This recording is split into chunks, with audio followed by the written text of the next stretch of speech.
nsia de chima ma yema nyina adwe mama kwa ba ha TVXYZ toti en ka power 97.9 enyume da se oguso atimwa so ya wo twen sensem hodo aya boaboa no from my Ghana nchodo ne ntwa so ye de so mo se no nsia bre mu kase bo yen kai wo sensem wu tie free studio se number 37 Abebrese Street wo su ne mountain so a wo call o may from antemu abeti enka e Volta Power 94.1 so Global FM wo ho Sharp FM e wo Takra den Shome FM wo Nkran Kwanta Bu FM wo Jase kan o ti mantam ne High Radio 103.1 obechem aha for mantam no Mojinyame 107.7 was Sampa Nananom 92.5 for aha for God so Western Radio Welembele KFM El Plaza Inkligi FM wo Bolivinsi Radio de TV ewo dunkwa ono fe atom local FM je Kasiebo bi ewo asase tre enzema elembele sanso na wempai Sampa Windy FM ewo pusi Ghana ne potem we honso ade sheti yenka multi TV de boss so fato loud silence TV ewo na benyaye na wate yenka obi ma so aposisi FM of Virginia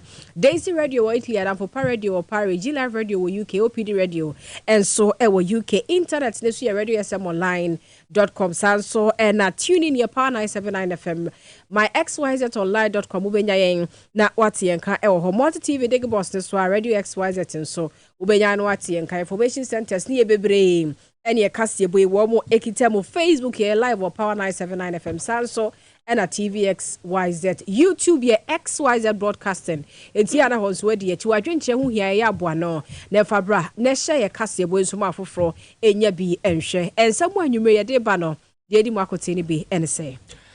Mampanyida John Dramani Mahama eguso ebontoantoa na obo na nsen no wakwakopiem odwubedie bi ase de nsam bi atudwa ede afan kade dundundunduma na nakufo ado ne naban ede aba beto yeso yi waka nsem bi de afa ho sanso no de atudwa se nyame ya adom no oba wo de foto bi beto ebeboa se de be ya ema wo mo setena miedie ho nsem ebewie mu die aban de aba beto dwa se eye frautade na wokobie mu eye akosomo dam no ai twifa amanfo so amanfo bebre dan ase ya nipa bebre enya babi nda no aban ase wa hye dwumade bi ase a wode kwakobo asafo no na baya ba manese planting for food and jobs abeboa Ghana papa mienya nuane bebre masese nuane kra boa ye fone no na wasam envi east mrahye bedwane kyese enye no kreda na planting for food and jobs no eye failure pa eno da na ebeto odwa se abefo ntenta fidie internet eyade Ghana ha nyina ate akọ ene amanfo a wono mu yusu MTN ne telecell se ho ahwan wo mo ho akire o mo manura boat ni Uber drivers antuma anye dwuma na eno na amanfo bebre na akire mo se wo kire mo se eya bibrem ha Ivory Coast ni Liberia ni mmea bi kra internet ete koye na opanyi ba ko a waben ewo ahobambo mu nsemu ese wo mu se wo maka sansem ne de ne betumi nso aba se internet na ate kono nso no obi hye akire baabi wa hyeda ene wadum no laja kuku abato mpeso asomra hye bedwane kira homasua yade ehia ne ntie kasa de wode nkonya makomako adue no ene niema hodo obi eka ho akoche ne mpeso aso adesuafo na ya concept foforo ma mra hye bedwane owo eye dodo wan potemo shai osudoku ma me ya friend saying akwele lenda oklu wo kira mo se eni DC ne hia ne se dodo wafo ebeto aba ne bim ede ama NDC na NDC ba power o ma kwan na enye no eni putunuma bi a aka nwurem no wo meba beto aso abusian sam ne doso eni gide Kasiebo ka ho bi na yabo ne nyina no anwume ye de besomo ewo ye Kasiebo emu asede akode ama anwume ko ya wo mo eta yechi ya fasira kase ma Mary Moses wono mo taichi Let's Talk Educational Consultant so e ka ye ho bi a wono mo eboa ye wo Kasiebo emu Little George eho abibidro bi a opebia ubenya bi ewo tema community 5 eho so okodru hwa ndo ni nyina ho ex natural mineral water ye no manya hoden 3p garlic mixture ehia for doctor ya esese omanma edin pese ohukuru system no ma 3p garlic mixture pharmacy shop bia ubenya bi wo Spanish ginkgo capsules kel 360 toothpaste Solar Natural Clinic Dr. Solomon Apiakubi Power Specialist Aba Hospital na fe Class House Electronics onu nyina tayechi na fe ya de Kasiebo yi e de esomo akekai fo na enwumre aya sinkonwa esomo sebadefo eye me piesie okra Voice Prefect Chief Tankers Honorable Without Constituency menu aba for the Friday amapoma checheku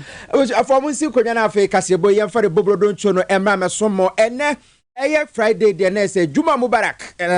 Kasiebo no na yabo no koso ye de bremo ye sha se o mampanyin John Dramani Mahama akache wono franka 2 for dem any DC amanyoko wotu franka se afi December 7 ye kwato aba Ghana for ehwe anim na wonto aba mfa ma no efiri se waye bi da na sebio obi ewo won chen na ofiri won chen hu no so mfa so nti wako ye ya na na Dubai ye niema ye dobe niema ye pinso niema ye basa ene o power sinimu kura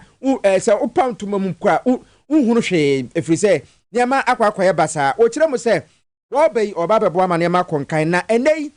amanfo bebre na mfifin sa gu omo ebi so kura da ontumi nda etie ama ade achi a na wonti ye won ya ni nyina ne se na se nkanie ene dundum dum so obi si etubi dum ne nkanie be mprenum da koro obi so se ene enwumre no siase yedum na agese ade achi ama premo ato ansa ama for the sumo ama for the veranda so ama for the abronsan so uncompleted abronsan te da be am from abefom ho yebra John Dramani Mahama se aban hu bibi na afei wotumi eboa na nkane no wono mo etumi eso na oka no credit kire Ghana for enkankane na no ECG papa ya odanu Samuel Mahama osian kane no enye right na emu me privilege na ese onya nkane demo a na ese wo no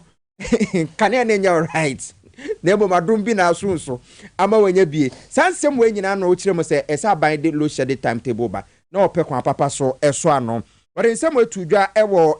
fintech ecosystem engagement bi ana ekoso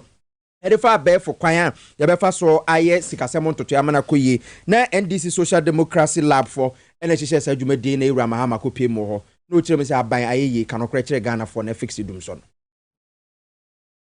Unfortunately, Dumso is back, even though we don't have a timetable.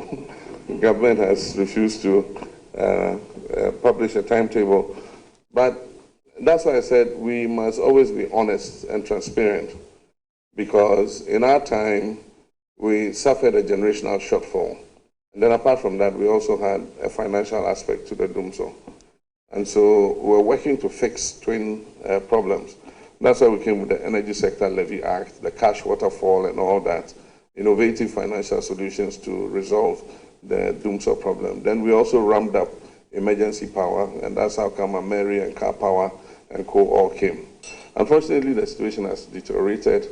The financial deterioration has happened again. Debt to independent power producers is estimated at almost $1.5 billion. And that's the one single threat to Ghana's economic stability. And so we all need to think about it. Firefighting and managing the situation so that they can kick it across the 7th January 2025 line and hand it over again to Mr. Dumso, hand it over to me again and say, you see, he's responsible for the Dumso that has. We call on them to be more transparent about what the situation is. And all of us are willing to help to see how we can resolve the issues. The downside of not providing a timetable is that people can't plan,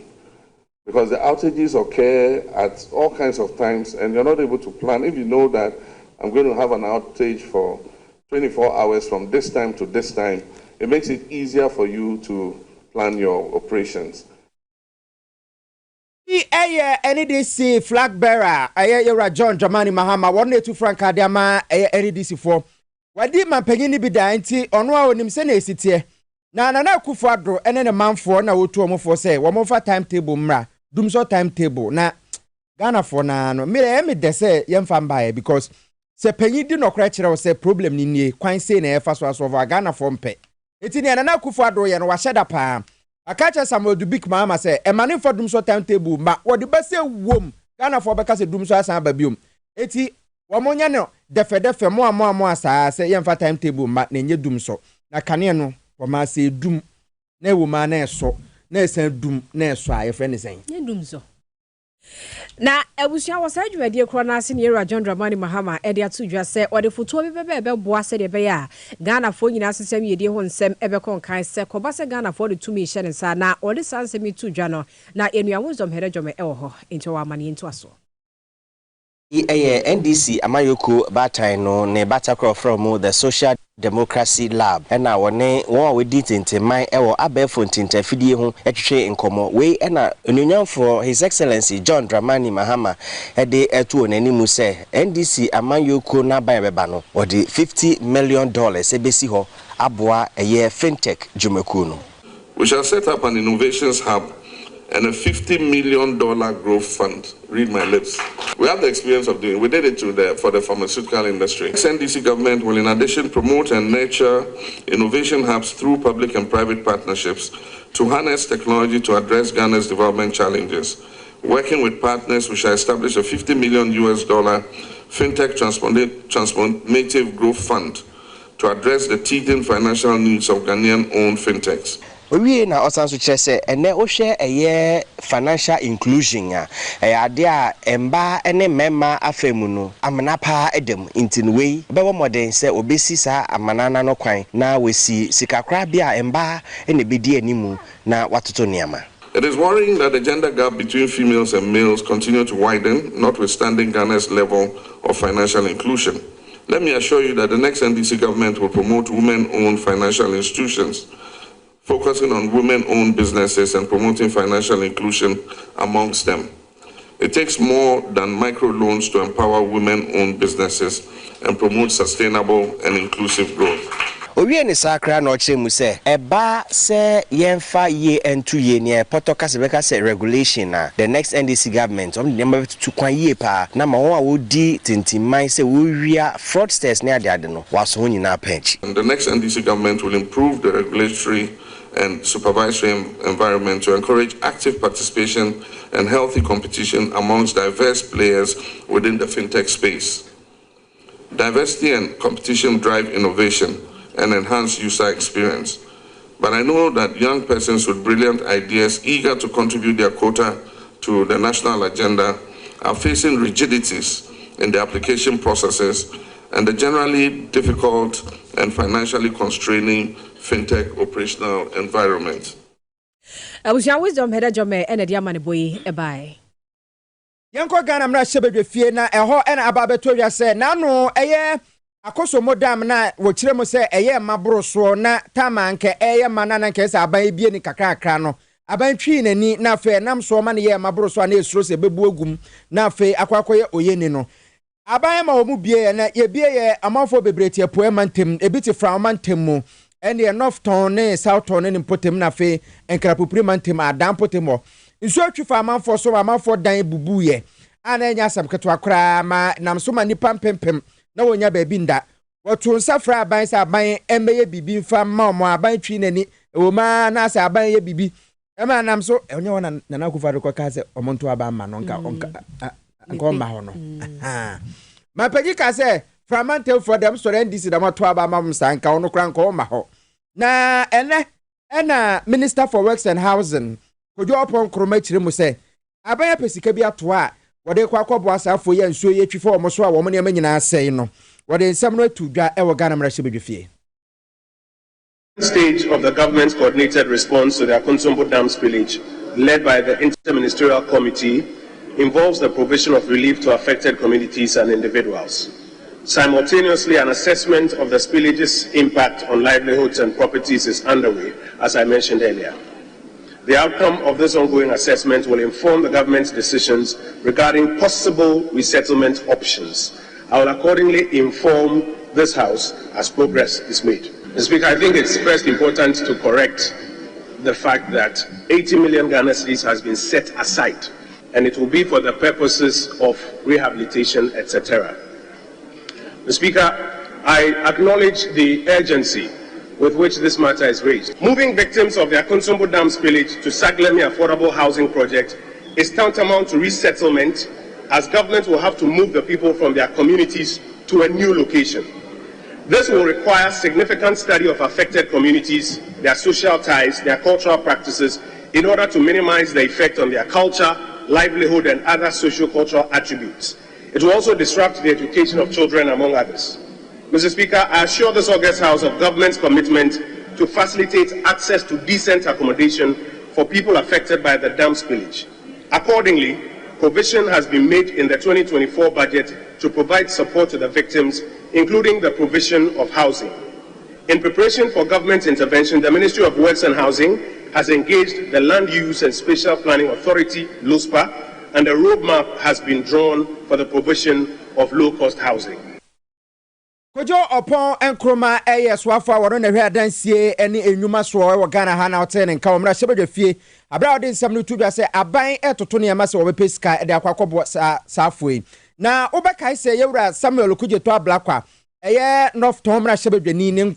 ono anso ne nkrofo no e kan obopa na nya asabketo ochem se aban enya de ni nua ba ko no so omra shebedwe fie ho ono ya mra shebedwani de ma Southdan abaton peso so e friend Roxon Nelson dapia mekpo na wono so kire mo se aban oye aban bone pa ni trimo den na frafo na nkasa isa Nana Akufo-Addo mpo ma semunti wa sheda atwentwe soa anti sika so de ba adan ese wotumi besisi bi na fe wono man so nutwi form so no wono mo ho ebe ha mo no ase aban na yinini na nya de a efe na Nyankopɔ te soro hwe ohwe Akufo-Addo apempem. I feel sad listening to the minister. Very sad. This is a disaster that affected in excess of 50,000 people. And as soon as this occurred, a 30-member interministerial committee was set up, chaired by the Chief of Staff. And it's been over 6 months. So for the minister to be saying that stakeholder consultations are still ongoing and that they are now trying to ascertain numbers, Mr. Speaker, the people need to be resettled. So Mr. Speaker, my question was in respect of what urgent steps. It means after 6 months, no urgent steps has been put in place. Was it? Bosumi sieni a atoyenche meto omo wenye se omo to na nsuo to na yiri form aban ya mistake a woye na omo nsuo ni ya maboro so ana dami wo man bia ebebu ena ma aban ka so mumbie no mabie na se watwirusu afadi paso na omo dan bubu a ankanya wona bakwa kosi na nka hwan a wo bosumi nsia eti wo kiremo se aban no oye nipa bonfo aban na ewiasem de saa nipa bonfo di oman so a oman ni si apene enu tina fraofo o musi apene Yentu ansam na so na emrahye medwani ma de hye wo wasa amemfi Easter baton peso so yera Nicholas Amankwa na papa ya babonte dia to dwasa aban nam no wo bon ho safo hene it's a planting for food and jobs a wo de bae na bo adwuma ma sese nuane bo aye fu nuane abakrom de ke kan no kire se etoda aban ya na office Ghana for sebe ye nkwasiafo nti o meka bibia de tunwa na Ghana for agedi dem prempren asese etena sani asese food inflation wo Ghana ha ni nuane kure wo kromu a adansidi ho se planting for food and jobs no Bua Ghana okwan bia so erinti wo munya nsem bi etete sa ya no mo keke sanse ade ne wukwa adwama so anuane bebre na ho aban yi chese na akosoro na ebudwamu na de keka ho no bebre na ho aye bre ansa na enya nuane bia to na honorable Nicholas Amankwa said they were nsem to dwabi enie Poultry Farmers Association, they are crying, say, Omunya a brony bimpo no mato, and omo de feed omo poultry farm no. And na a brony so on a boy a day, yen to docru 2 city. Docru 2 cities, all tonners, yet to Cromaha, Amenfi East, yen to docru 2 city, Zongo Coco. First nanka ye 20%, 30%, 50%. Obama constituents, Obanum Coco mana, I wear, this say, Otto 5. And your man fees Ghanania, and then another abresso. MPP, when it comes to rhetoric, slogan, but the effect in the say, you're the planting for food and job, Oba Bresso, let's say the other what to say. Because when you know, a queen of trouble, or the before swaba, and kind of queen say, Cocoa Rose, Omoba, a good, so food no, Okochakra, transporting the food from the farm gate to the cities, no boy, to drivers, no, accoste, buy a fuel, maybe I could do. Nina the bed and never war a nipa na woko dwoma kwakoto no nti ebione boy de na oka say omo te so say inflation rate fall slightly any year celebrate busa won say you raba omia na nado on be fa akonya no 2017 on be fa no na inflation okroma mahama breast what say o peke no say 2016 you mahama ye level office no we left inflation at the rate of 15%. Western Arrow, let's say inflation, let's say 20%, but it was 15%. What is inflation? Is the persistent increase in the price of goods and services. And what inflation called 52%, and the year about me and another addresso. And now, I see a more now, back school, the year exams are to 15 or to 18. Let's peg ourselves in the range of 15 to 20. Now, I got 52. What are we experiencing now? 23% after COVID. When was COVID? Which year are we in? We are in the year of 2024, and we are still talking about COVID. Now, body any China and Russia-Ukraine war. And yet COVID, the minimum, and we almost planting for food, body abuno. Forgetting say last 2 years, now COVID will be so toy. Abusia wei yera Nicholas Amankwa wono ye wasa Amenfi East brahye bedwane ne ete so wode sansemi etudwa na yento aso wo brahye bedwafo wono mu sensem emu ana yera Benjamin Ayiko wono na college kuku abato mpeso aso ye brahye bedwane wo ho na ye kasa de watu anamo bi ye beboa se de be ya homesua ho asem ebetumi akoyie na fa na ntuma pefra ye kasa de wode enkonwa desa henno ene eniema hodo bi e ka ho ani nyina abo homesua e de akwakoche mpeso asofo na amanebo ntu aso Kofi Abrantie yodo ye amanebofo na ewo nchemu no yentie Benjamin Ikunate ye mashebegwani edema adisho mole dikuku abeton peso aso akwachiche eye school nkonya ohabiunu ede ama amanfo mu wole dikuku abaton peso aso osi otu isragina we yesan se opese eye humasua etumi konkan ewo eye na abaton peso aso nyamencha de no metumi de ohabiunu de abramu se ndwi mwa na ye mana moti from twade no anu abrase na sengo nyei ebi beko schools aro bebre mu e be chance ye wo actually presec secondary school beko ye technical school na wa mu be sa ko orale secondary school afi beko come to JHS be sa ko Krobo 1 JSS ebe ko go school at our friend no northern cluster of schools ebe shop houses southern cluster of schools so jine jumadi am ba ya me no Mami Teresa Tete ono na osi anan ewo lejikuku abaton pesa so se obi onimonyamfo hwe womasia sonson ejina school kwara anemu eda onimonyamfo Benjamin Ikunate asise wetu sa anamoyi. On behalf of the entire directorate and more so those going to receive the furniture, we say God will bless you. As you already said, Oliver Twist, we are always asking for more. These and other things that we need to solve our financial deficit and other issues that we have in our district to make teaching and learning more effective, their performances will be improved. We are so much grateful. Enu eche no yeni school kwalari bi nso etwetwe nkomo na wane de insem a mo ne tu dwane bi nso eni. We thank our honorable for giving us this chairs to sit on and learn. We thank him very much for doing all this for us, and we know that he will do more than this. At first, he gave us exercise book and now chairs. I know that he will do more than this one, so I thank him very much for doing this for us. We will protect these chairs for other people to come and use as well as we are using them today. May God richly bless him with long life and more prosperity so that he can also donate every day for us. Abusia enti wei eye Kofi Abrantie amanebo ya wode ba enkwada no so ya de pa e wo brofo kem.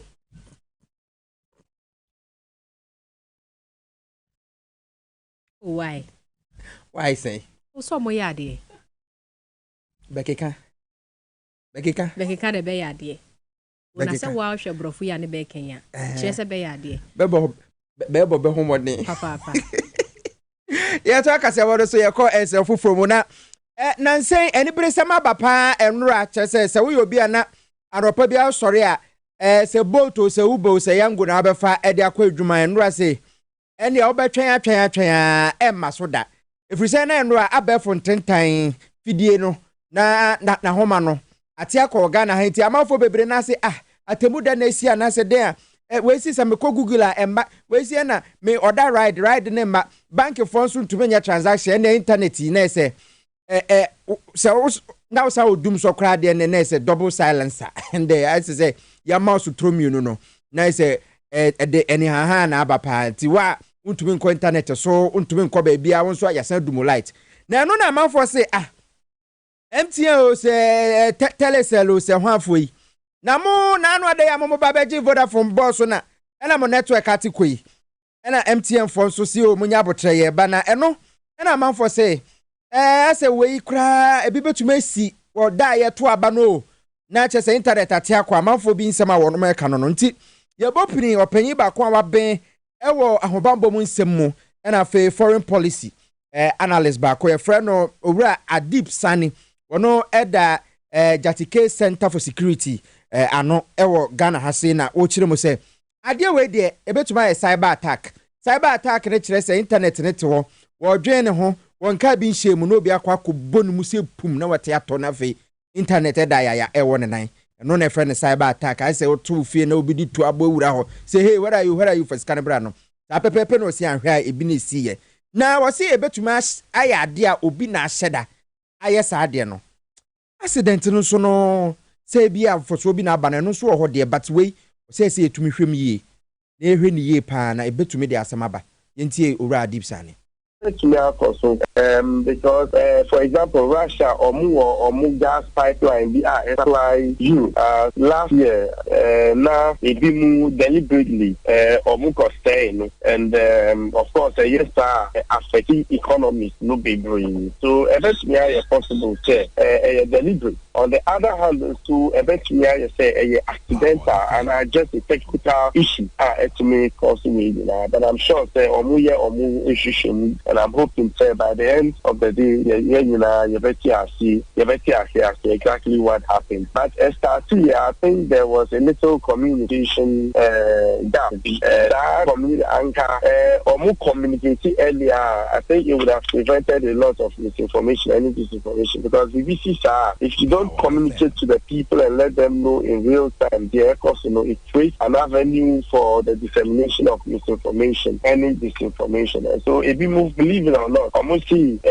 so near agent near after internet soon near. So I bet me related to anti-LGBTQ bill, no. But I'm not saying in any way say related, but these are basically some of the things we are picking up. And let me see, baby, I don't think it's related to that. But yeah, wait, I think it's unhealthy. Say will be very late and I'll drawing conclusions until a firm investigation is done and a 10% answer to Asema question is published or announced. Where you are Adip Sani NCA for the crata babonti be chiremu nentia adena esa anti or muchrim say one more ye bibi. Na bisan say na asem way internet idie. Ehu hia pa te sese ye to aba. Na the party bia at the internet and they transmit ne results. Ghana for by here there for nsu na mo na omuhu bibibia. E de two social media so na hey agentre ha. Nanti ye to aba na internet te kwa. Ye be ne den. Surely, as affecting normal behavior, it has implications on not just physical security but human security also. And the solution back and no to completely annul the election. Completely annul it. A disaster. And so Emma Ebimu have become so scared.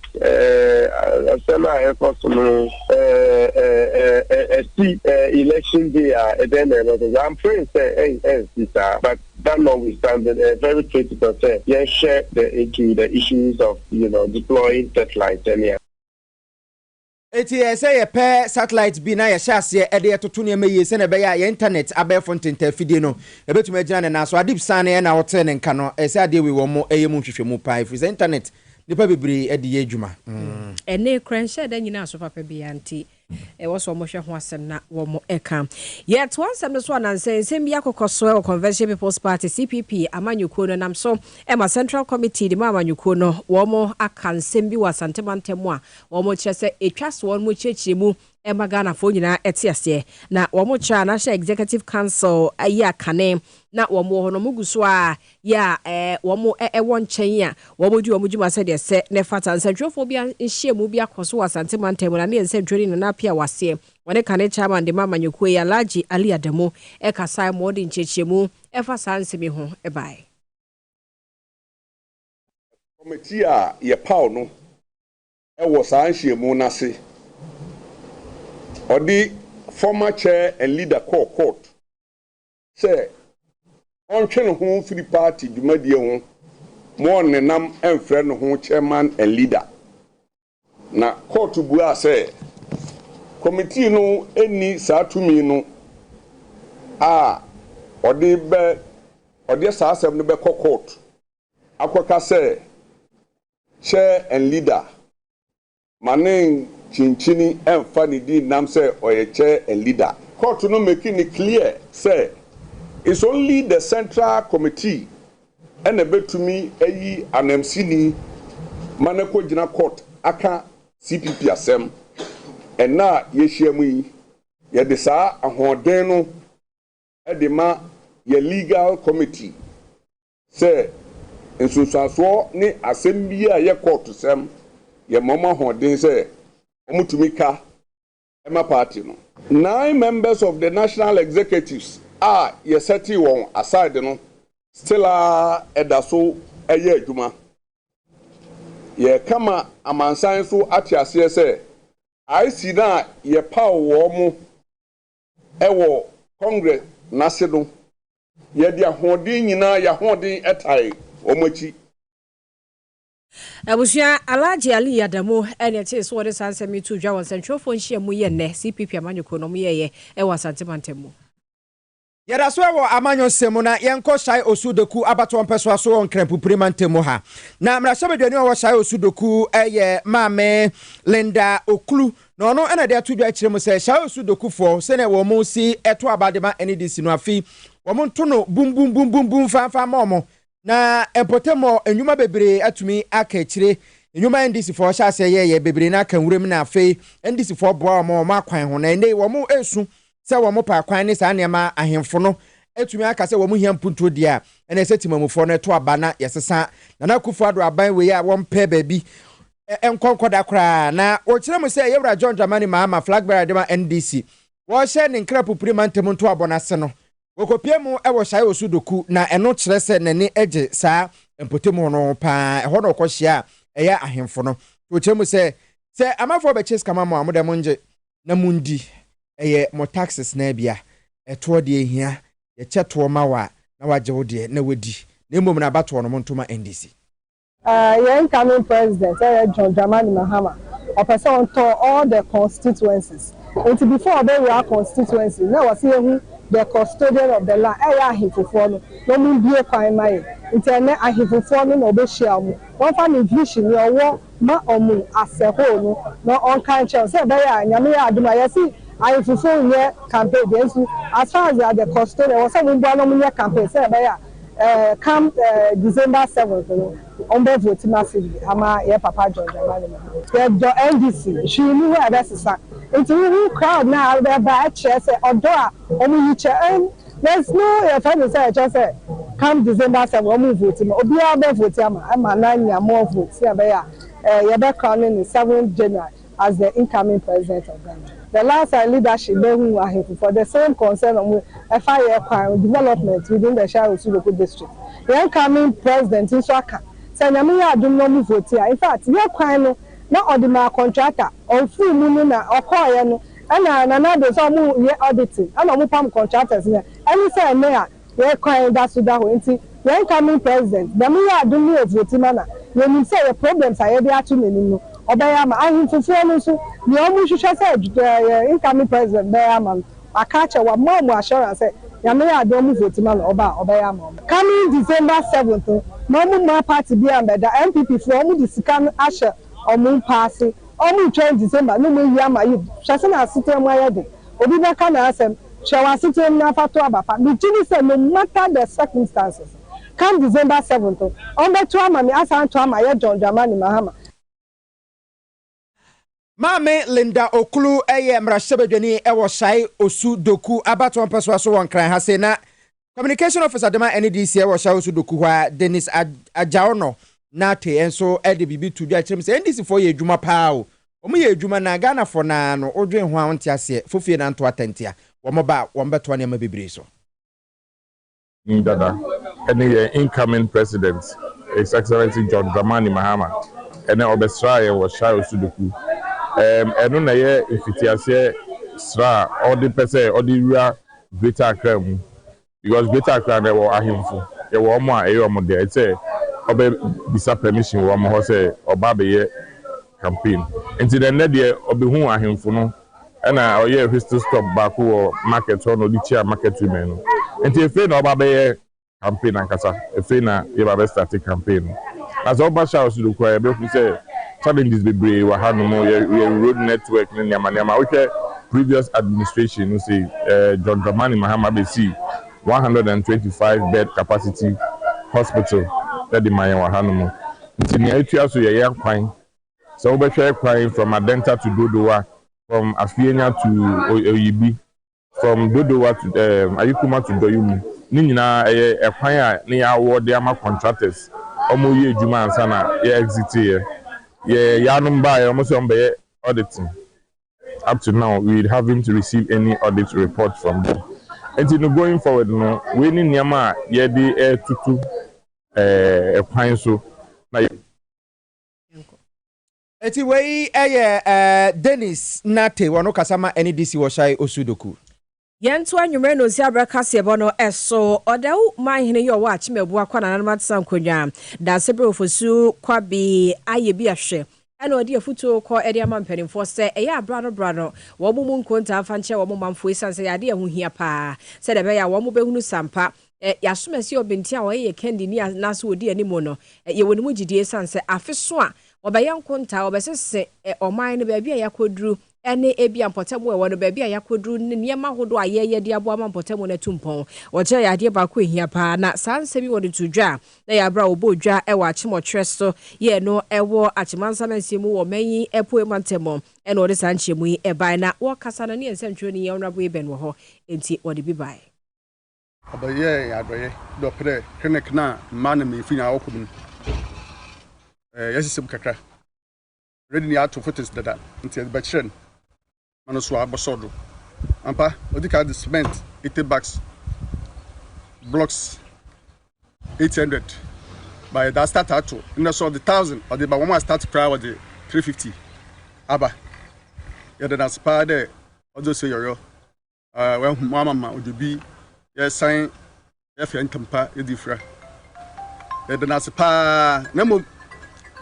ojo bi ankasa nka onye clinic nka hospital clinic ni nyi bia bia yeboko ziapa na didi juma bi ziapa na went me am nkonta nkyere o man no ziapa o ka so ntua to foforo bi a o de de o tia ziapa enye no nko e bi o ka so nko ye man dwuma kura oko eno kura e be ye di ziapa ye bu nkonta wi ziapa ni ye se ahode e de starting buntu dwuma no ziapa e be sa hyase ntie na ya pimo akoye ni ziapa na niema eguye ni mu nyina ziapa ento safi dance se ziapa a ye shefa ziapa na minimum se ziapa ya ziapa any ziapa ya tourist ziapa any hospital ziapa ya secondary school ziapa na se to so project ziapa utie afi dance se ziapa ziapa you say ya himfia ya dru baby ziapa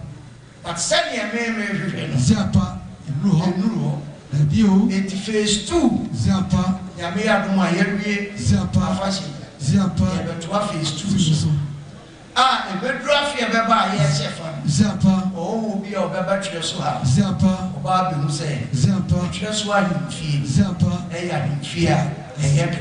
ziapa bravo so ye wie ya dia ka phase 2 dia ziapa unina mu se ziapa bi baby ya den ya wo ni ziapa je na America say ziapa asa ko fa cement bag wo ha ziapa bravo ziapa ye wia fa she ya ziapa if you do therefore ziapa police station here ziapa ye my ho aboso men 9 ziapa police station here ziapa na ye disha Ghana police service ziapa abusia ode oman hene da sebre ofosu kwabe ayebi ahwe ya wono na wote adwa so ne yete so wode sansemi tu dwa chimo otwe so eho na obo dwa na chi no wode sansemi tu dwa se wo mu nsu ye bi di aboa ene nti brano no wo so mo dane ma hodo ma ye di ene che wo mo manfo say Sade no ade a pa sa ahemfo best start development project na fetimamufor no aboa bebresi school ebi eye sa ne manema no nti na ya ade nti wo ye de a politicians say mo na mo de amanfo to no se mo de to no eye adwuma eye yemfiri achemna efa ye nchemu ewo Asante Mantemu eko bi efre no Asante Man NDC Club de abasobode kase akode amayura John Dramani Mahama NDC Frankatufo ese waya de pass wo yi Professor Nana Jeno Poko Ajaman ewo 2020 abato no no 2024 wasa yi ni se omra mbebo na chi dom na onye Frankatufo abedi akiri na ensem we eye omo ekoye press conference na koi opanyi ba ko a wono eneye nketanwude bo fotena abedi akiri yewura Bernard Kusi Poko akiri mo se Professor Nana Jeno Poko Ajaman oyoba chese ni hu sisi ni hu so woye maame a chese efi ni kekan eni ni hu wobe education minister wo bo adwuma pa teacher fo a wo fa wo mo school dan a wo bo ama yesiye school dan na bi wonu ase ye yi free ho ne ade kwan na teacher fo bebre nko school nkurase a wode ne matoto dwa wono matumi e ma teacher fo na wo ko school akwakyira ade ma adesua e fa ne ntoma pa fry no maame eye pass Era John Dramani Mahama afa no eye Asante Man NDC Club ye de aseda eni kabia de ma yen papa eni ye peti mpanimfo NDC fo se omotonsa no omo yiye maame Jane na Opoku Ajaman de ma ye Asante Man NDC Club aye wo Asante region eni Kumase ye gino awa tu na ya tonsa de afre emaku ahodo ewo Ghana nyina se wo ye politician ana wo ye politician mu nyina mo fa support emma ye maame no firi se ye se ye wo fru duapa na epia no se ye hwe ye maame ni dwumadi a wadie se obaatan ne obaatampa ewo ebra a obeye education minister ye nyina ye hunu se onya obeye ye ka kire de waye bida firi se wo hwe progressive free SHS a to mama e de ba ye enam ye maame yi nsa so emma IMF kura report o de ba ye se e ya namontuo sonko emma ye nia ye papa Akufo-Addo e no ye president e board jo mama abaso a na ifiri ye maame botaye ni nimdie ani dwumadi a na esi na niso ana ma ebaaye ye maame ebro obaye education minister se munyina mo beka ya na teacher training na efa enipa empem nkono na enam no so ema wo baa mu ekopem empem edu enan eno kire se akwada bi ana ko tifia no wontimi nya teacher training college ni bi nkono otimi enya bi koi community senior high school enam no so na ye botaye ni se ye share aha eti wei eye Asante Man NDC Club for enono na mami Jenna Opoku Ajaman yi wochire mo se waba aba be hye man ni wonyampa ifiri se ye tuma NDC a yamebo a wona be oba wodi kan ewo Ghana ha se oba be mampanyina be de akire enu ti na ehu be hia se Ghana ma titru ebe to abade ama Era John Mahama na fe yetumi aka se mampanyi Mahama bi na baaye ena o ma wo ba ebedi mampanyi abedi akire first time in history no nam so ma me Mary ama wono ena ti koi NDC Asante Man NDC Club bi oche mo se ma me ahye man ni munyampa yeda Mahama se so wetime you oba so o meye ni mate itime se NDC fo nyina me da wo mo so ase se Mahama yiye no wo mo ta na chi ye yi maame no my Jane de wonim ye obetimi aye nti ema wo Ghana nyina mesra wo mo support so wo mo fanta maame na chi na ye nunkuni mesa maame no obetimi aye tina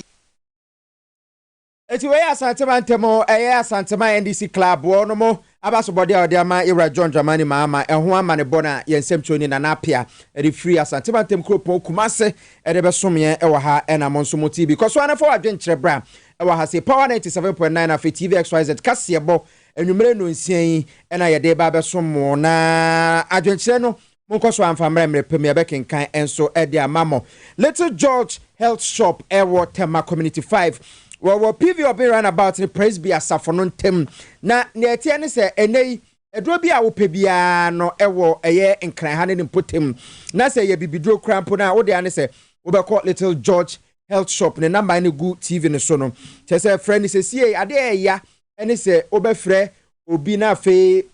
tena maneda ona be frɛ na yemfa little George de bom crane na yafa hello little George osio little George me pekoa mescha na mmom no me wada braka yase wo ho na papa ni ewo no ano no wo be dispatch de abrel na momu no so atumi asu edro bia eye chronic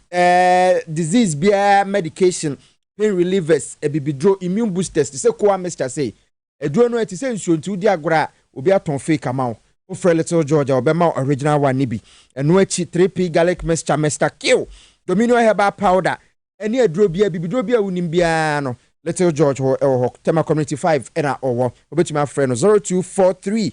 140213 0243 140213 wo fra obeje wo so ama bibia konka Moses Health and Herbal Center so say ne yare bia ha bia bra na febra na be bon homoden na ne hia ne se obeba be piem wo ye ho ye de do kan ho beto prostate issues bema we 40 years e kwa hyase na ye test na beboa oba a wontumi wo hypertension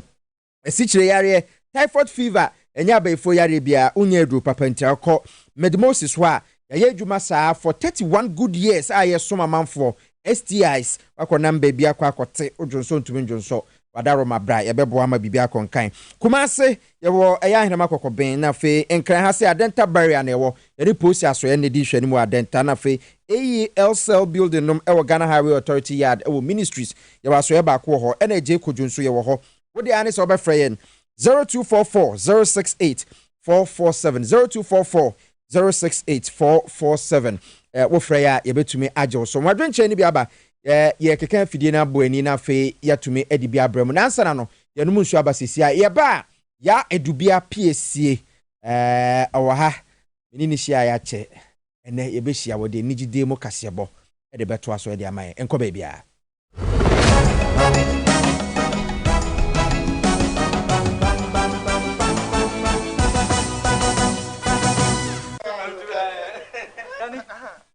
Missy Menanum. A group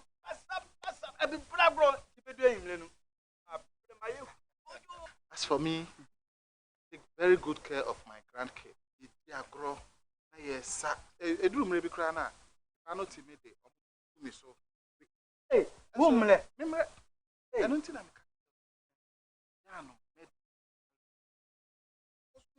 This is so come on. Whole system has moved very well. Maybe garlic capsules. Yes, garlic. The Moses garlic capsules. What Mamoja dini paduani mu efru sani ye na esiesie oba ne barima mahona wodin. Ubenya edroyi bi ato omanyi mu pharmacy store frey wo 050 349 4885. Edroyi enye mamofra enye ndi fie dumienu. Apemfo ene emma emanofo. Medimosis wonni how FDA ajidwe di nkra to yi ato.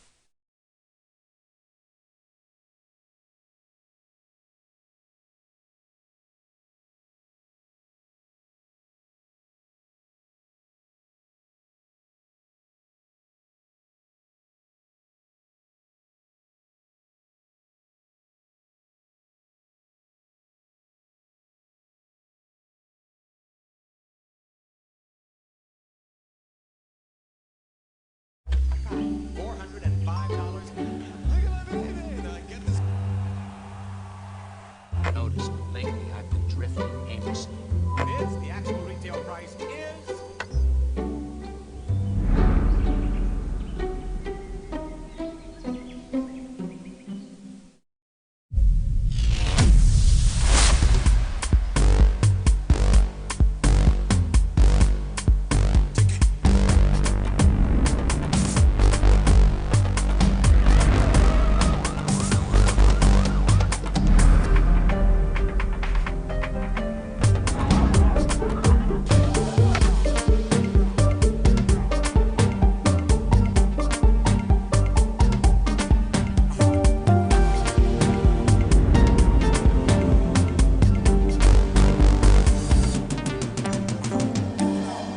Cine, exclusively on HG Plus Channel 115.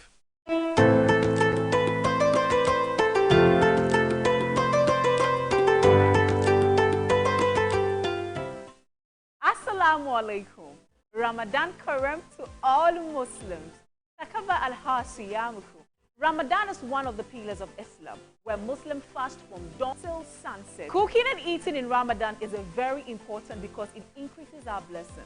Prophet Muhammad alayhi salam encourages us to share, especially to the needy during Ramadan. That is why Class House Electronics is here to enhance your cooking experience during Ramadan. We are giving you between a 30 to a 40% discount on all items that you will be needing during Ramadan. Items such as juice maker for all your pineapple, orange, and watermelon juices. This is the Easy Blend 2-speed motor blender for all your blendings.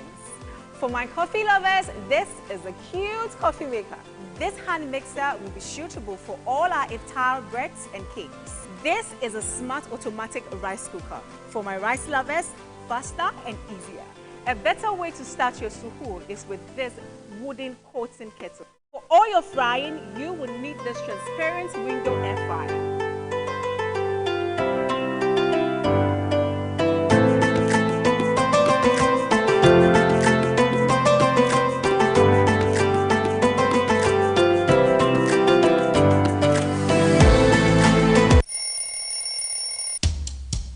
Anti-cavity, gum protection, brighter teeth, and fresh breath. I'm a fat missy way. Prepare bantama. Matias.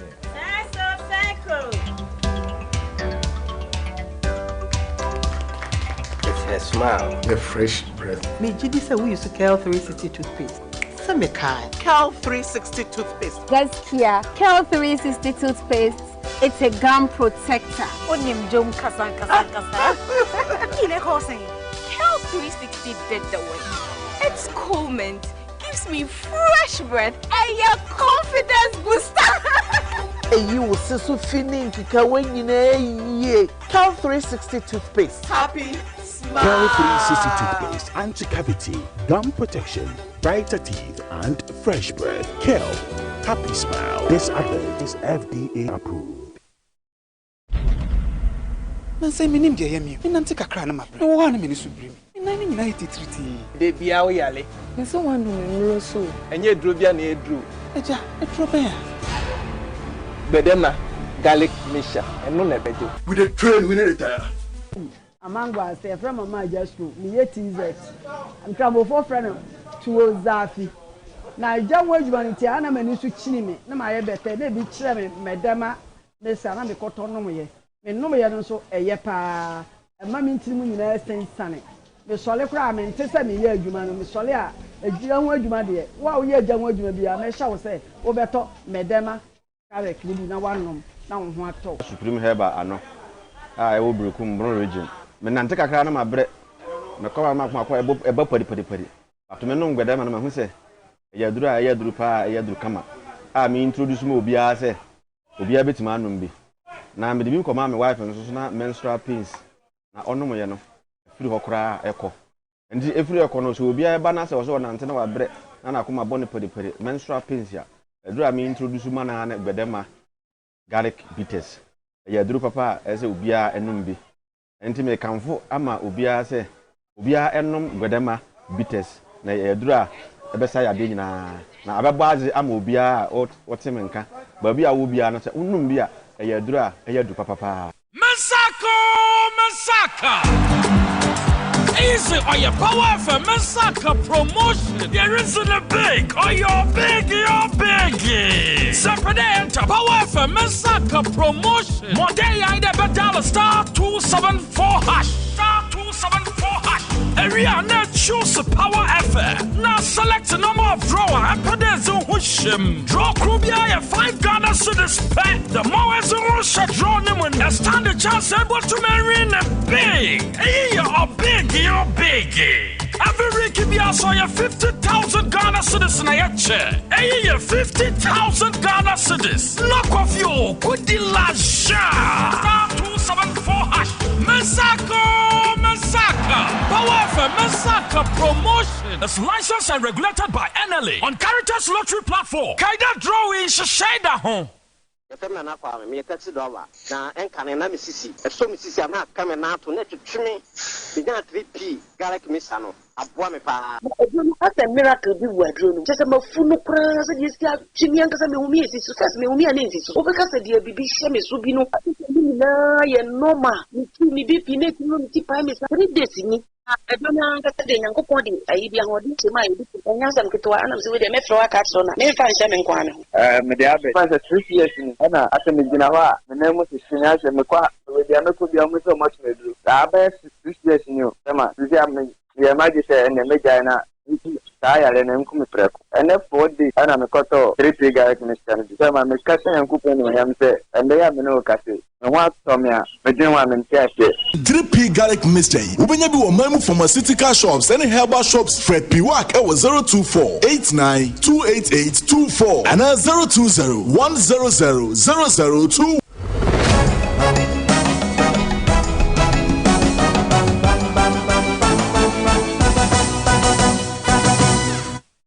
Ghana for Emamunyina Kwaba TVXYZ Sune Osati and Cal Live or Power 97.9 FM. Yeni affiliate or Ghana Afana Bebiana my xyzonline.com na yede Kasiebo ede esomo. Let's talk educational consultancy and 12 months one makwanti won kan teshi tema ene impotemu anasa laboni osu baby a obetumi de obana ba dia edene se ye curriculum a ye isu na ya abrofo de ni bia chese ne abrofo sua we bruche no abi na esu entrepreneurship ka ho technology and arts into for obana bra ade edene se wo ye adwuma unhia se obewori obana betumi akọ school 12 months ni nyina ye rotation on Ngwa State Mango Street 0249069821 0249069821 ofra mama time bomb educational time bomb obetumi ajo so na fe wono abon komo ebra so say eto Kasiebo no so e de mama madwenche no monko so a emfamra emrepem be kan de ama ya edubia PSC aba lovely